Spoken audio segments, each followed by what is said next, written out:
Hi guys, welcome back to the Euro Football Verdicts. It's our second podcast in the series, and we're going to look back at what happened in the week in the UEFA Champions League. We're going to be talking what's happened in Manchester, Munich, Turin, and Barcelona, and all the fallouts thereof. And we're also going to look into what's going to happen in the beautiful city of Lisbon in the week ahead, where we'll have very, very interesting quarterfinal games. Let's kick it off with my two co-hosts, Stefano. Hi, Steph. How's it Hey going? guys, how's it going? And also with Marco. Hey How's it Alex, going? all good. How are it going? Very, very well, guys. So let's do it. Let's start with our first topic. Let's go to the beautiful city of Torino.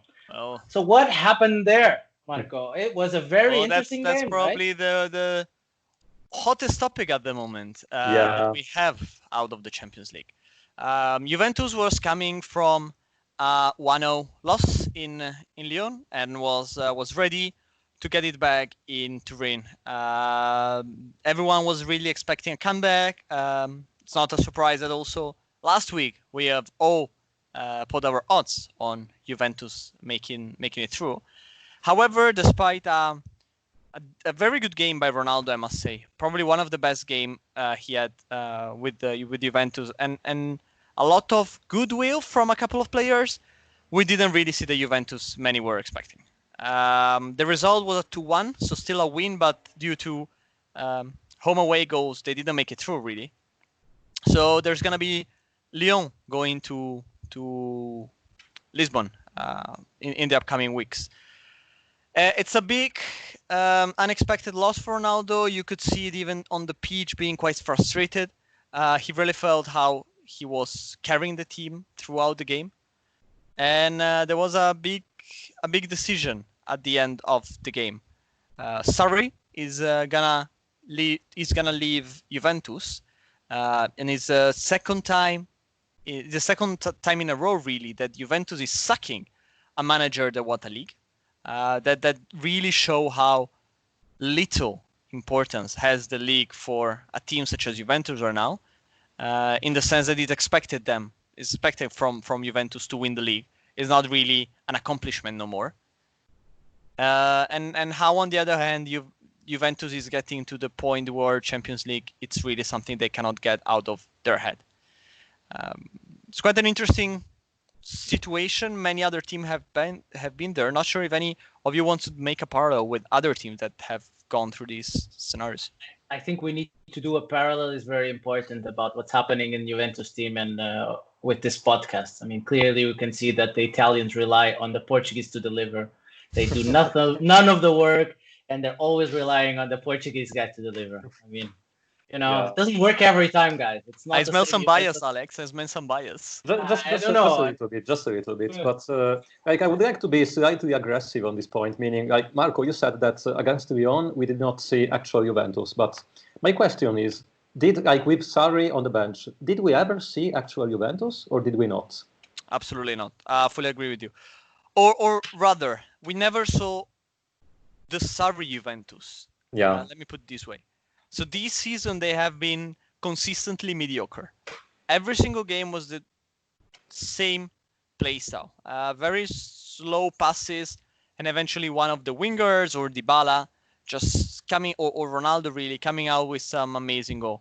It's not a surprise also Ronaldo, 30 goals in the season, so quite a good season for him compared to the past ones. But it must be considered that he still had more than 10 goals on a penalty. So it was a lot of free kicks from Dybala, a lot of penalties from Ronaldo, a lot of corners leading to goals from the defenders. So there wasn't really almost like a plan to, what is the strategy? How do you approach the fact that you need to score? Because that's what you have to do as a team, right? I didn't see the drawing from Sarri of his way of playing. I mean, when you look at how Napoli plays, he still plays with the Sarri mindset. So the two wingers cutting in, long crosses from one wing to the other, and that's where the scores were coming, and a strong striker when they have Milik trying to heading, or a very quick striker going more for counterattacks when they have Mertens up front. So they almost had like two ways of playing. In Juventus, you saw neither of them. It was really 11 good players in the pitch, have fun, try to win the game.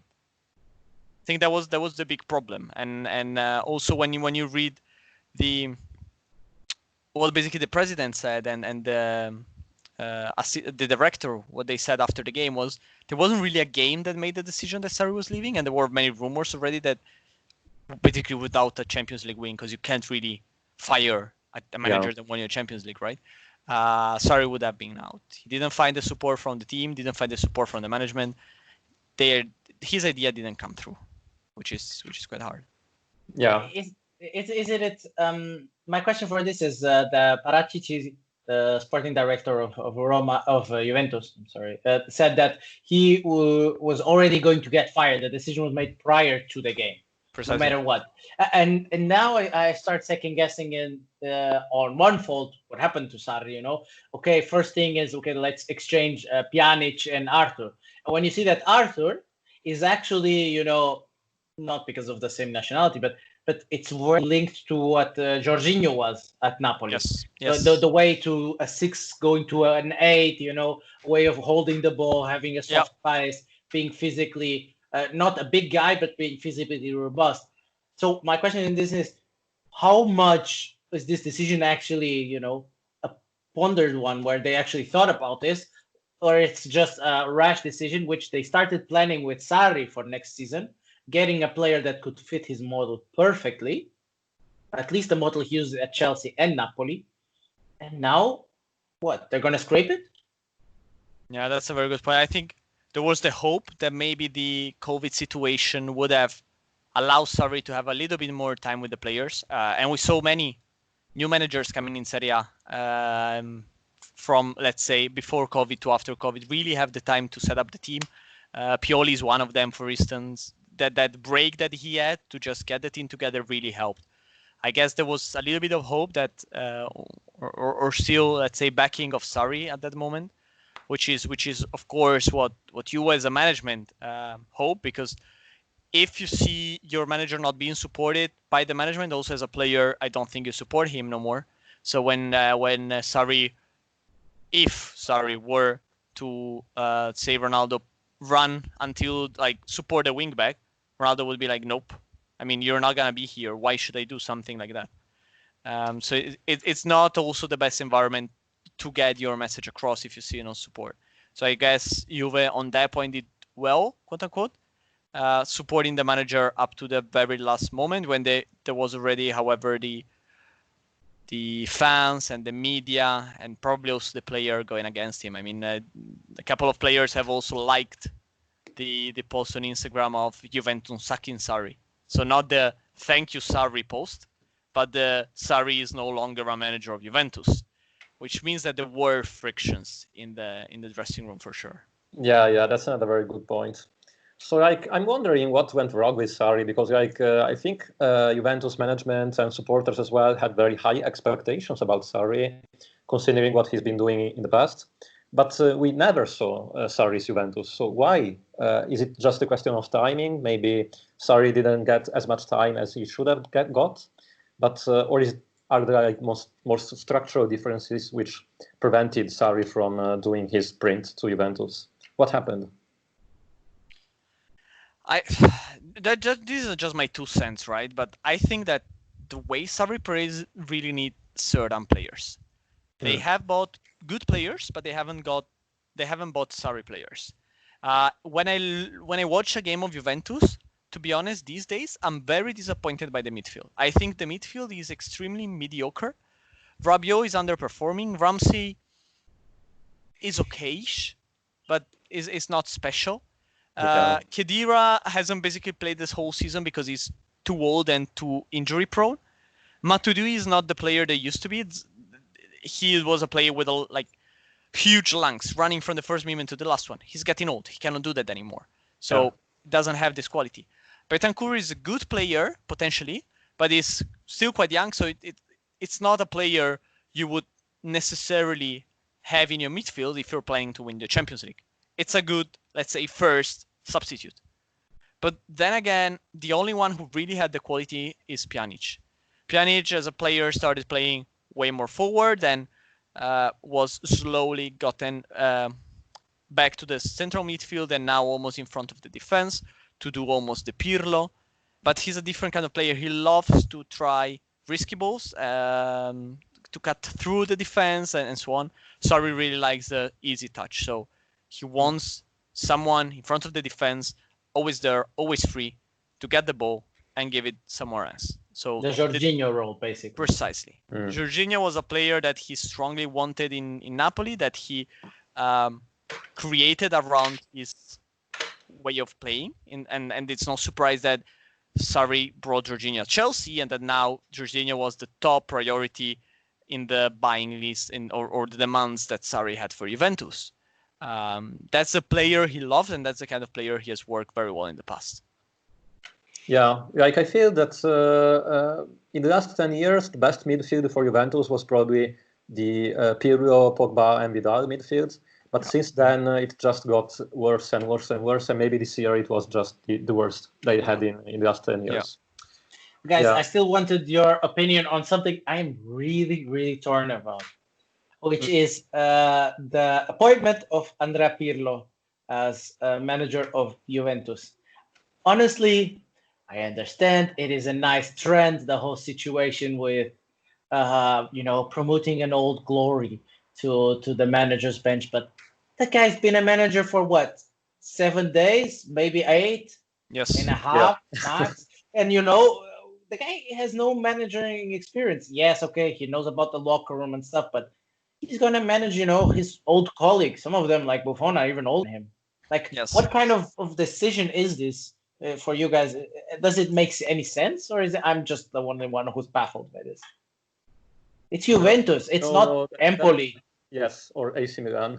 It would be like such an AC Milan move to just enroll the old player and without any experience as a manager. But I agree. Like it came really unexpected to me. Like just 1 week ago, Andrea Agnelli, the president of Juventus, said that Pirlo would start for the young Juventus team and then maybe in the future go back to the main team. But that did not happen because only 1 week after he was promoted to the A team. And that's very, very surprising. Like I don't feel like this was planned. I feel like this came out of nowhere. And of course, Pirlo as a player used to have not only amazing feet but also such a great mind. So I can totally see him as a manager doing very good. But I'm not sure. Like, doesn't feel like a Juventus move to get such an unexpertised manager. What do you think? I think the big problem here is that no matter how good his vision of football can be, without experience, it's very hard to put it from theory to practice. And Juventus right now is the oldest team in Serie A, probably the oldest team in Champions League from the big ones. Really need to change itself from the ground up, and to change itself and to create a new cycle, you need a good idea of football. Now, the decision of Pirlo might be a Lampard move. So the only one that can sustain pressure for a year with no results is Pirlo, because all the fans, like, he's a fan favorite. All the fans know that it's the first season, it's going to be a challenging season. He's the only one probably that can be supported enough by the club to do 2 years after 9 years of successes in the league, or do in 1 year when possibly you might even not win the league, and the second year when you actually start planning for the future. So this is the pro of the decision. The con, of course, is that by not being able to articulate correctly how to bring an idea from theory to practice, you don't even know which player you want. You might end up buying the Felipe Melo and the Diego that Juventus bought because they were decent. In my opinion, they were decent player, way more than they showed at Juventus. Diego was a quality player, and he showed it even afterwards. Felipe Melo did decently, wasn't as bad as Juventus afterwards. But again, they were player bought without an idea of where to put them in the pitch, like without a tactical plan for them. You can't just buy like footballers like you do on Football Manager and then sell it for a 3 million, Oh, I bought it for it. Well, it was cheap. I bought it. That doesn't work in modern football because you have a dressing room. You need to keep everyone happy. Yeah. I don't know. I'm quite baffled as well. I don't really see where this is going and don't really see how Juventus can make this work. But yeah, Alex, any thoughts? Well, I think it's going to be an interesting one. I think we all look into what the future holds, and I'll be curious to see if in 12 months we will be speaking still of Andrea Pirlo as manager of Juventus. If I had to put some money on it, I would say no. I think this is one of those where he's going to be manager of Juventus. If he doesn't win they're giving a free one for Inter to win the league, basically, in my opinion. They're putting the bar so low. Now Inter will have to go out and support Conte because And they already declared that. So it's gonna be Conte full ahead. So even more power in the decision making. Yeah. So I think it's going to finish like that. But another place where we also saw some interesting moves, maybe not at the managerial level, but at least on the field, was at the Etihad. There we saw a really, really interesting game that led to the downfall of Los Blancos. They lost yet again 2-1 to Manchester City. A very, very interesting match. So you had 2 goals, 2 mistakes by Rafael Varane. Maybe one of them also with the support of Courtois. It's debatable. But here we also saw how much everyone was worried about Eder Militão. He's going to make some mistakes. He has a mistake in them. The kid has no experience. To be honest, I used to see him at Porto. He's really good. But you saw the difference that a captain makes not only by what they plays, but how he leads. And you saw one of the best center backs in the world, Rafael Varane, really collapsing, and the defense not being able to come out from the back, which is, again, not also very Real Madrid-like. It seemed like a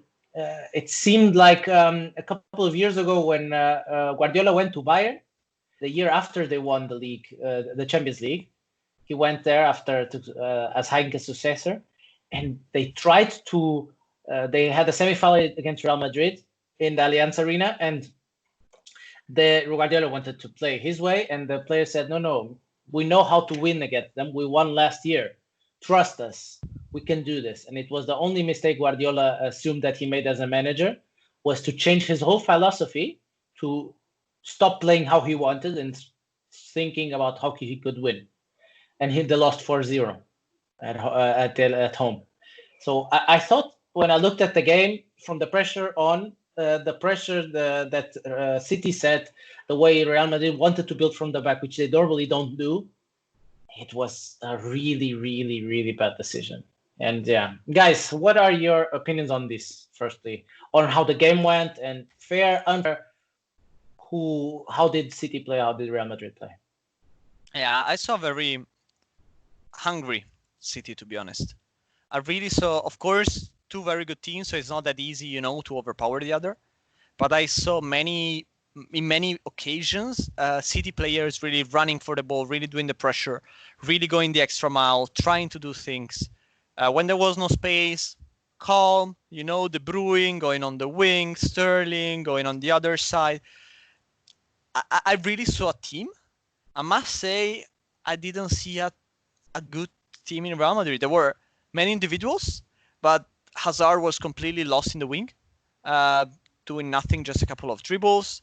There wasn't too much communication, I feel, between the parts. So, like, the defense, as you mentioned, wasn't the strongest for different reasons.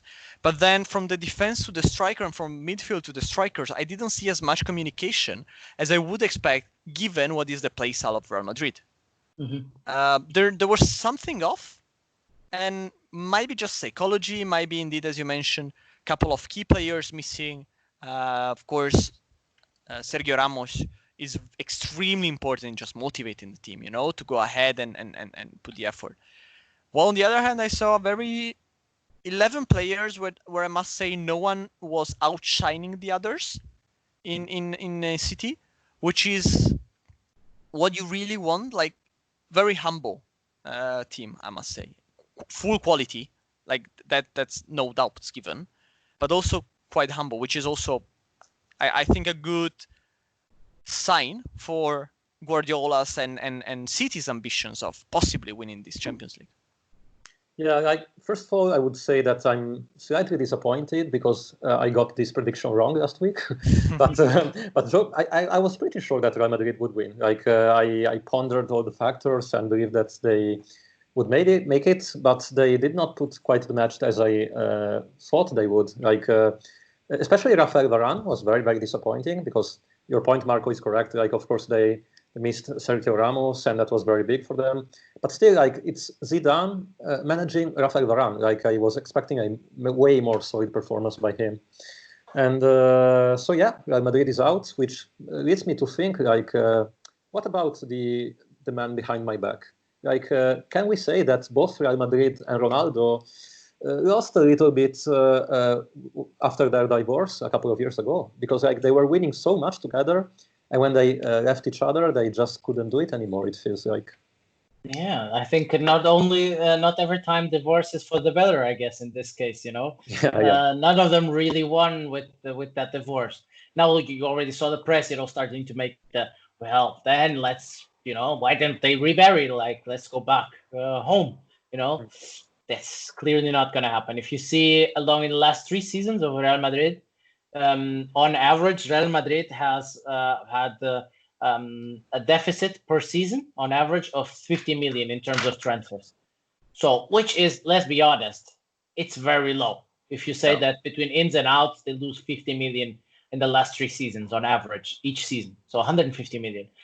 They're basically putting a bet on youth. They had Ferland Mendy, they have Lunin for the goal, they have Valverde, they have Odegaard loaned out, Ceballos also, Rodrigo and Vinicius on the wings. And you also know what's going to happen next year when they're going to go full on for Mbappe, and the year after when they're going to go full on for Erling Haaland. Yeah. Well, at least Mbappe they're going to get. So that's basically, I think, my key takeout. I think everyone should, stop and from the Real Madrid side and breathe, because they're, for me, embarking in a structure of strategy of having they know they can't compete to nation states like Qatar and the UAE. So what they're going to do is we're going to prepare ourselves to win like we did for 5 years, more or less. We're going to regroup, and then we're going to win for 5 years, and so on and so forth. Yeah. You can't always win. Yeah. So I think that's the way to go. And I think that's a very good point, Alex. If I think about Real Madrid right now, and even just think at FIFA, right? Who are the players that are, generally speaking, thought to be the strongest? There are the same players that were there when Ronaldo was there.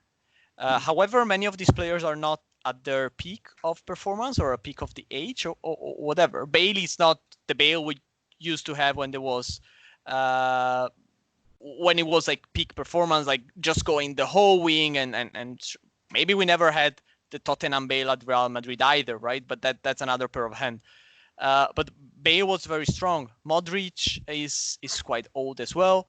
Toni Kroos is still giving quality, but he's not a player that really can change a team. It can support very well a team. Is key in the way Real Madrid plays, but he's not a player that gets the ball 30-40 meters of dribbling, scores from like a worthy from 40 meters either. And then you have Benzema. Yes, amazing season this season, but it's always the same names. And then what you have to consider is what happened to the other player they bought. So you have Isco and James, for different reasons. They aren't that used. They aren't that as good as they used to be. But then you have Hazard, who hardly did anything. Even very good youngster that came from the youth season, such as Asensio. Real Madrid was quite unlucky with the injuries, right? It's not the Asensio of 2 years ago no more. I mean, he's still a good player, still worth Real Madrid, but he's not, the new Ronaldo, as many were depicting him. And still in the defense, you still miss some of those you still have Marcelo as your strongest wing. Yeah. And also Marcelo has his age. Yeah, what happened to Hazard especially? A few years ago, I thought for sure he would be one of the 5 best players in the world. But now it feels like he's been basically. I'm not gonna say disappeared, but still he's not even top 20 or top 30. What happened to Hazard? Oh, you could see it on Friday. I mean, it was a bit of a joke. Every time he got the ball, technically perfect, Let's not discuss it. Even a sorry, no. We lost you for a couple of seconds. Could you go back to the start of your sentence? To the ball falling. Yeah. The ball falling, and basically you could see the way technically he's perfect. The issue is you could see that it's no longer the same Hazard who would go on to players, go on speed. That he had a lot of injuries. I understand that, but still, you can see a lot of that downgrade. That it's no longer the same Hazard. It's not top 5 Ballon d'Or contender Hazard. It's Eden. It's the interesting guy. But no longer with the push. Maybe it will come back. Maybe it won't. But let's see. Guys, we'll just want to touch on also one other point on the game, just to let you guys think about what happened after the game. When you see Guardiola and Zidane, actually quite interesting, sitting on Guardiola sitting on an ice where he put the ice and the drinks during the game, just discussing tactics and the game as friends. I think that was actually a really powerful image and a really good one that we should all think about it a bit more in these times. That's a nice piece of football. I much prefer these than, let's say, the Mourinho show that he sometimes pulls off. This is what we want to see also for the young fans, seeing that two opposite trainers, that one of whom really lost a lot during that game, right? So Real Madrid won't go ahead in the Champions League. Still being able to discuss that openly, I think is a very powerful image. Yeah, that was pretty cool. Well, another continental European team who won on Saturday this time was Bayern Munich. Just a quick one from you guys. It was a clear game, 4-1, 2 goals by Lewandowski. Yeah, I mean, Bayern really, really proving itself for a contender for Champions League, right? Very strong team. They managed to get back some of the players that were not as strong over the past year. So possibly opposite to what just we discussed with Real Madrid, right? Coman is really in shape, but also others, right? Very good performance, very good team. Clear tactical structure. Everyone knows what he's doing on the pitch. Everyone knows how to get the ball. Many times they don't even have to look at each other because they know where they are in the pitch. So very strong team. I see them, if not favorites, definitely. I expect them to get to the finals. Yeah, and I think the merit for this has to go to the management, because Bayern had the Ribéry and Robben duo for so many years. So after they got to different teams or retired, in Robben's case, everybody thought they would be lost a little, but that didn't happen. And now with this strongly renewed Lewandowski, it feels like that Bayern Munich, can be an actual contender for the Champions League for sure. Yeah. Mm-hmm. And so I suggest going to the last match, which was played yesterday, and it's, of course, Barcelona-Napoli. First of all, let me just remind you guys that in our trio, I am the only one who got this prediction right. So, yeah. But very. He's such an amazing guy. This guy betting on Barcelona to win a game. Very strong, very powerful, courageous. I know it was a risky bet, but I like risk personally, so that's fine for me. But jokes apart, guys, it was a very good match to watch. Very, very interesting. I think that both teams played very well. Barcelona just slightly better than Napoli, but Napoli played lots more than decent match. A very good one, actually. And Barcelona definitely played better for the first half. They scored twice and even 3 times, even though Messi's second goal was then annulled by the referee because it was a right decision eventually. And then, Insigne at the end on the first half managed to make it 2-1. But eventually, with a penalty, actually it was after the penalty, it was 3-0 already, and then Insigne scored. But still, 3-1 was the result. So I would say that the decisive factor in this match was probably the man himself, Lionel Messi, because he was so strong. Not only did he score a goal, but he scored the second goal, which was very good, but also was annulled. And he made the whole team played much better, I believe. Now, I mean, Napoli played a very good match, so they should be at least not too sad about their elimination by Barcelona. They even got a post, and another a post by Lozano in the end, and another annulled goal by Milik. There have been some recriminations about Barcelona's first goal, actually, because, and I think they are correct in saying this. So what happened is that before Lenglet could score, I believe Demme from Napoli was pushed on his back. And so like the VAR should probably have seen that and annulled goal. But still, I think it is a fair result. Like Barcelona played only slightly better, but still it deserved to go ahead, in my opinion. Yeah, I think, to be honest, referees, generally speaking, and also connecting back to the Juventus-Lyon match, I think they weren't really at the best.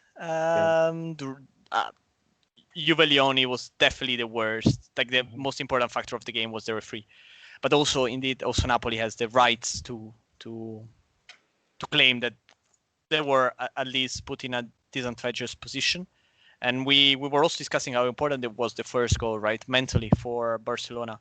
They weren't coming with the best mental setup to the game.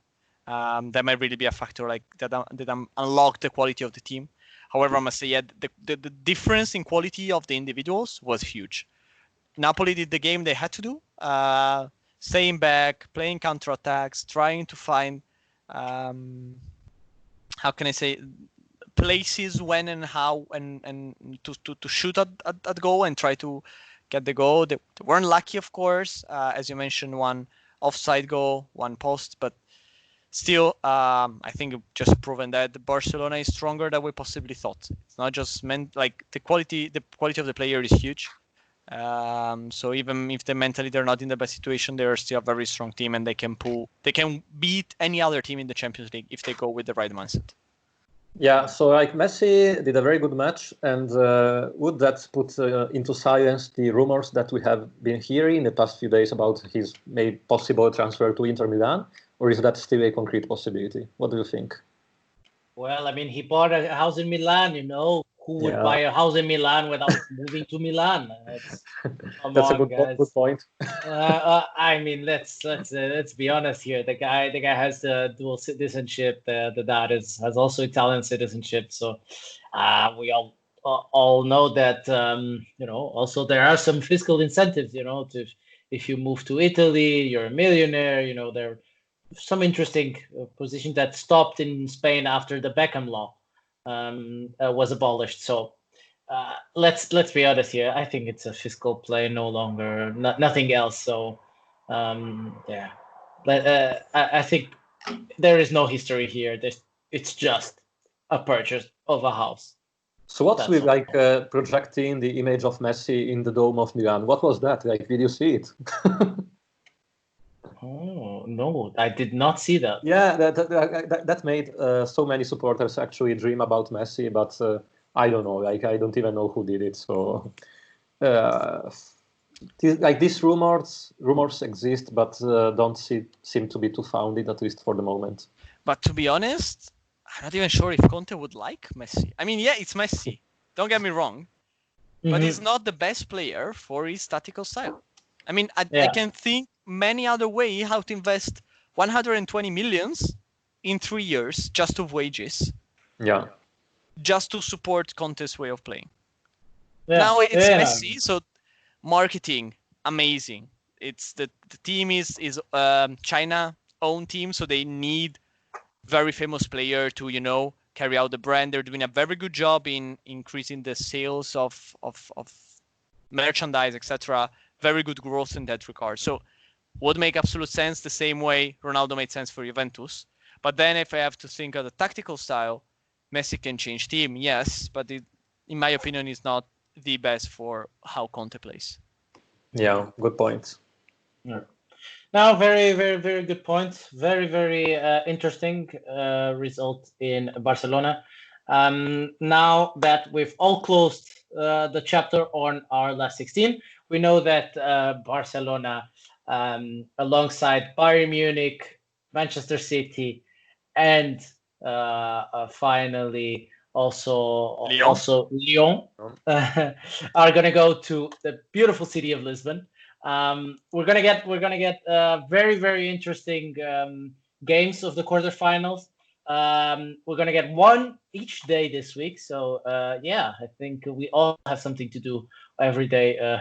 Starting on Wednesday, where Atalanta Bergamo are gonna play against Paris Saint-Germain. On Thursday, you'll have Leipzig against Atletico Madrid. On Friday, FC Barcelona with Bayern. And finally, on Saturday, Manchester City will play against Olympique Lyonnais. Question, guys, how are you feeling about your Atalanta Italian side playing against PSG on Wednesday? What's are the thoughts in Italy on this game?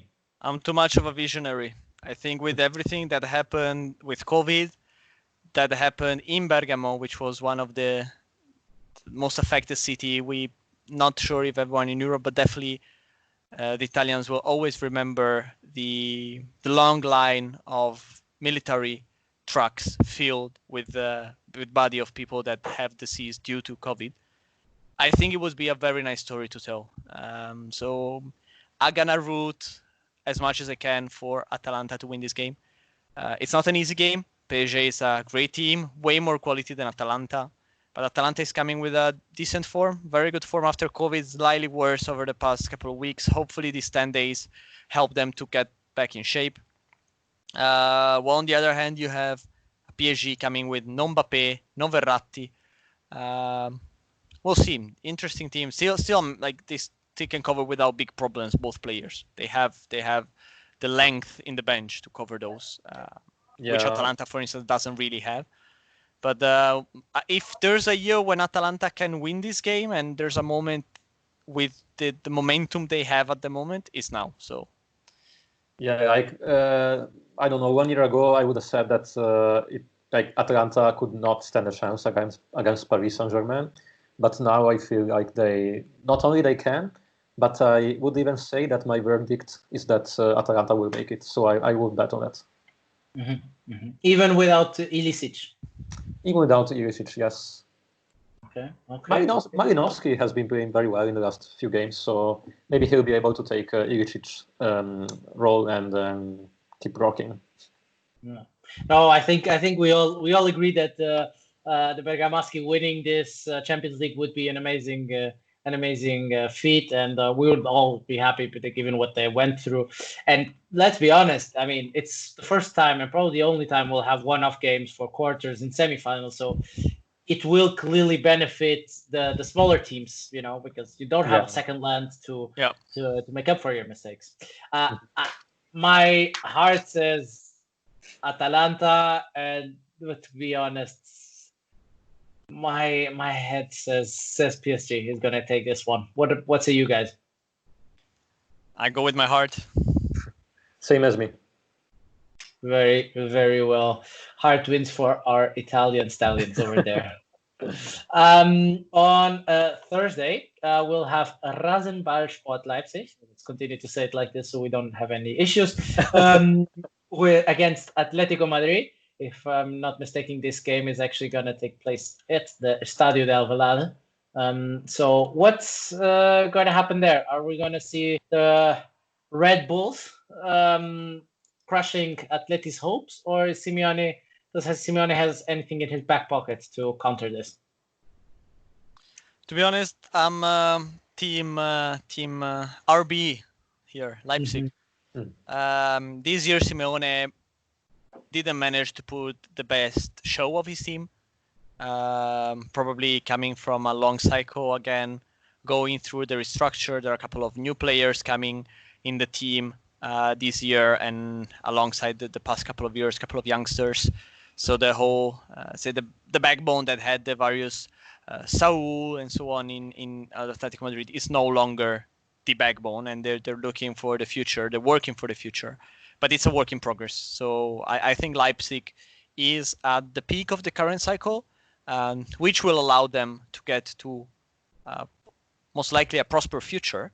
But I think right now they are at the peak of what the players they currently have can do. And they'll be looking definitely in making the team better moving forward. But I think this will go for the German team. Well, I think it's going to be a very balanced match between the two. But if I really have to bet on one of the two, I'm going to go with Atletico Madrid instead. In the end, I think that they have way more experience in the UEFA Champions League, and that can play a role. Also, Simeone, even though maybe Atletico did not play at his best this year, still Simeone is very good at motivating players and changing the players that need to be changed mid-game and all of that. So yeah, I see Atletico going to the next stage. I think another issue we still don't know about Atletico is that they had 2 positive cases of COVID before the departure now to Lisbon. So there are 93 people that are going to Lisbon. 2 of them have COVID.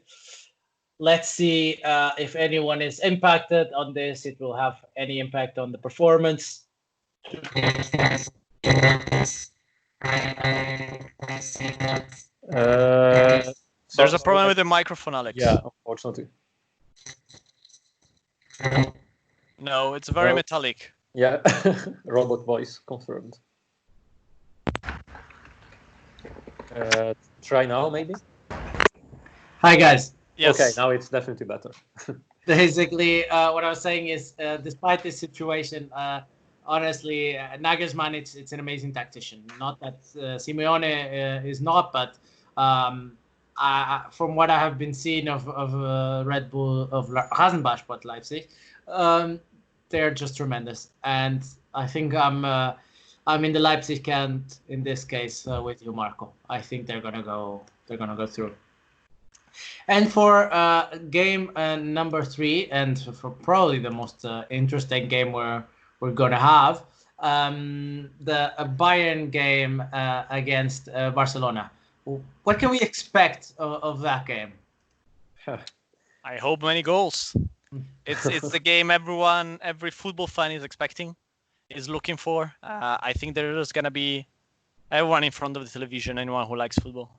Many quality players in 2 teams that also during the past weekend have shown quality football.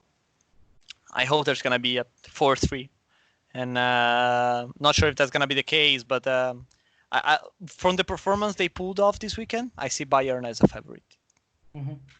Yeah, I agree with you, Marco. I strongly wish it's gonna be one of those 3-3 that then go to penalty games, but I see Bayern Munich slightly better than Barcelona. Even after Barcelona's good performance against Napoli, still Bayern Munich was very, very dominant against Chelsea, and so I would bet on them. Very, very interesting. Yeah, guys, I think I'll agree with you guys. Honestly, Bayern Munich is just so powerful. They're playing exactly what Hansi Flick wants. They're delivering on every item. They have a Ballon d'Or contender on top. They're a full machine, and whereas Barcelona relies simply on Messi, we saw that defense, even the against Napoli, even there you could see Piqué, a bit clumsy, a bit against Lewandowski, clumsiness will have you killed. Yeah, for sure. I think it's gonna be a Bayern win, but a really, really, really interesting match for sure. And the final game that we're gonna have is Olympique Lyonnais against Manchester City. Any chance for the guys from Lyon, or is this gonna be an easy City win, relaxed? Let's go to the beach, and then on semifinals we'll see how we can get through it. I mean, it's rarely in the quarterfinals of ECL you see an actually relaxed match, but still I think it's gonna be not too hard for City to win this time. Even though Lyon, of course, won against one of the possibly the favorites teams for ECL, that was Juventus. Still, I think that's might be also for Juventus flaws rather than Lyon's merits. But even though Lyon played so well, yeah, I would bet on City. Yeah, it's possible. From what I've seen this weekend, I don't see how Lyon can win this one. The performance they pulled at Juventus Stadium was very defensive. I mean, at the end of the day, they had only 2 shots on target the whole game. They scored with a penalty. Yeah. So it might be, of course, they were going to the game knowing we're coming with a 1-0 win, and they managed to put a penalty on the 12th minute. So they knew, okay, if we can defend this and not concede 3 goals, we are through. So that might be the factor. They have played decently against Paris Saint-Germain in the cup, but I don't know. I think it's way too big of a difference between the two to really root or actually put my odds on Lyon. Mm-hmm. Yeah, guys, to be honest, as I did for my introduction, I'm going to be with City on this one because it's just a big gulf of class between both teams. Let's be honest, it's City. You know, it's not any other team. City is a machine that needs to be challenged a lot on their defense. They have weaknesses, as we've seen on the game. Every time the ball went up on the back, you know, when they challenged Fernandinho, Real Madrid's goal, Karim Benzema jumps in the middle of three defenders. So they have on their feet, not moving at all. Yeah, they have weaknesses, but you need to attack them to expose those weaknesses. And Lyon will not have the firepower to bring, despite having a very interesting midfield, they won't have the firepower to win against Gundogan, against Fernandinho every time he goes up, De Bruyne, you know, it's and Rodri, it's just too much. And also the lack of experience. I mean, Kakere is how old? 20-ish? Mm-hmm. So yeah, that doesn't help either. As well, yeah. So, like last week, our predictions were not the best, actually, guys, because I think Marco and I got 2 right out of 4, and Alex just got 1 right out of 4. But let's see, like, who and to what extent can we get them better next week with Champions League. Yeah, let's see if our verdicts are truly correct or not. So, guys, thank you so much for everything. Thank you for being with us for the episode, for our second episode of the Euro Football Verdicts. It was a pleasure to have you guys this week, and let's look forward to what's happening at the quarterfinals of the UEFA Champions League up in Lisbon this week. So, guys, thank you. Marco, it was a pleasure. Same. Thank you, Alex. Thanks, Stefano, guys. it's a pleasure. Thank you, guys. I hope to see you all next week. Perfect. This for my side, it's everything, guys. Cheers. Have a nice week, and see you guys in Lisbon. Bye. Bye. Bye.